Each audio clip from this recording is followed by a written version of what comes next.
And in the middle of all this, a heavenly voice speaks, telling Peter and James and John and us, listen to him. Listen to him telling about the cost of discipleship, about denying self and taking up the cross. Listen to him speaking of his own journey to the cross, how the cross is indeed the fulfillment of the law and the prophets. Listen to him as he is upset with his followers for their failure to heal and bring wholeness to those who are suffering. Listen to him. The other day in one of the staff meetings we have here at the church, we were talking about what sort of things staff ought to be doing to foster renewal and change, the kind of thing that has to go on all the time in any congregation if it is to stay vital and alive. And in the midst of this conversation, Mary Ann, our organist, suggested, well, that one of the things we might do is that all staff members need to model risk-taking. And I thought about that later as I was working on this sermon. I thought about risk-taking, about Jesus calling us to deny self, to take up the cross, to lose our lives. And it struck me how utterly safe, secure, conventional, and nearly risk-free my life is.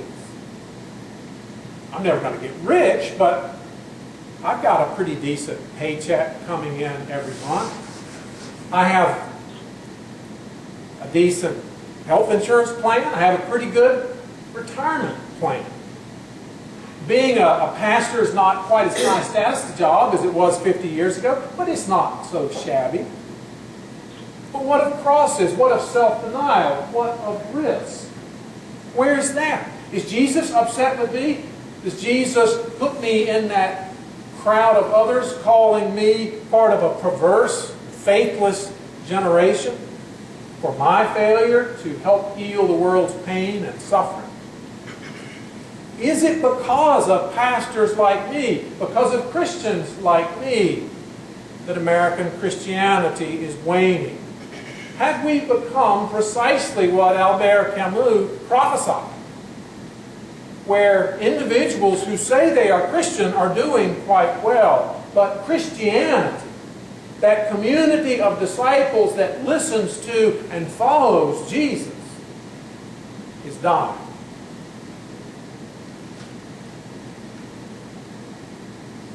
Lately in my personal devotions, I've been using a little book I found that's entitled The Orthodox Heretic and Other Impossible Tales.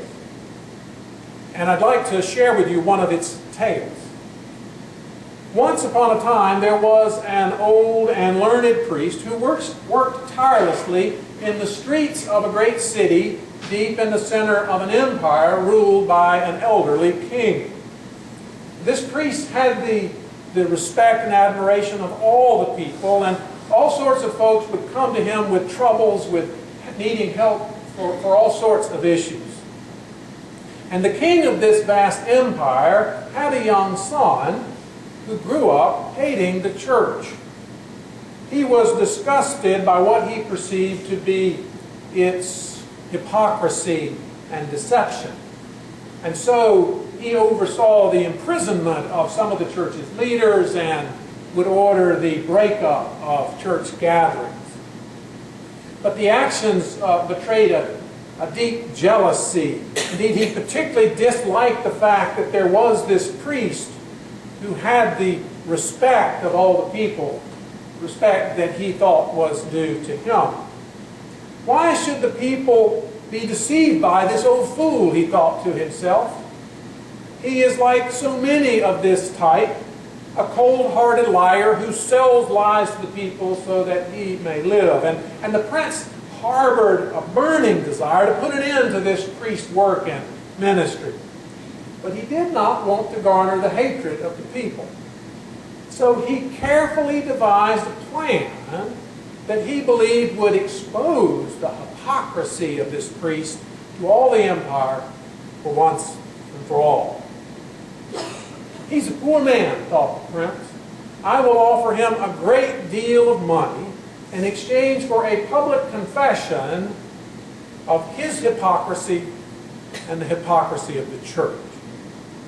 So late one evening, under the cover of darkness, he set out for the priest's home. And upon entering the home, he said, I have the power to reach all the people in the kingdom through the printed press.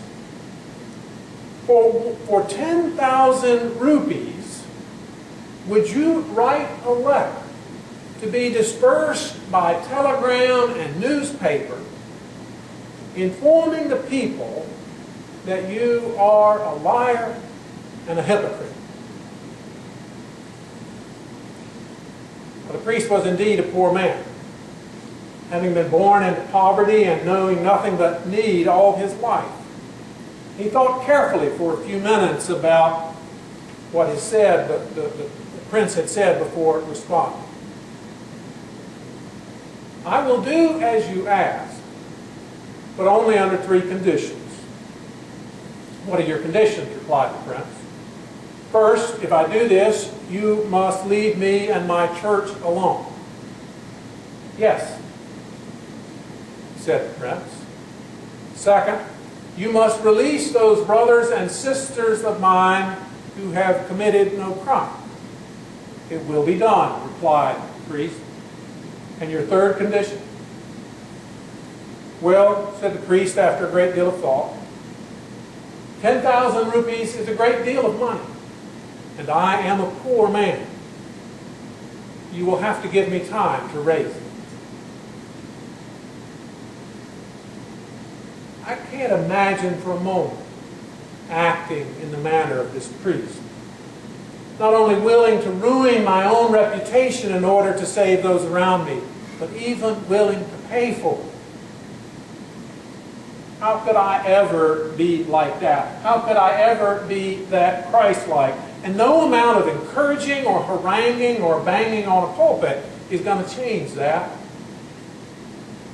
And therein lies the very problem with sermons such as this one, which seek to call people to greater faithfulness, to do as Jesus says, to listen to Him. It seems to me that listening to Jesus, doing as He says, is not so much a matter of effort, of trying harder. Rather, it's a faith matter. It's a trust matter. I'm simply not so confident of God's love, of God's protection, of God's care as Jesus was. I'm not sure that I matter enough to God that I'm willing to bet it all that God will be there for me in all circumstances. And so I have to look out for myself.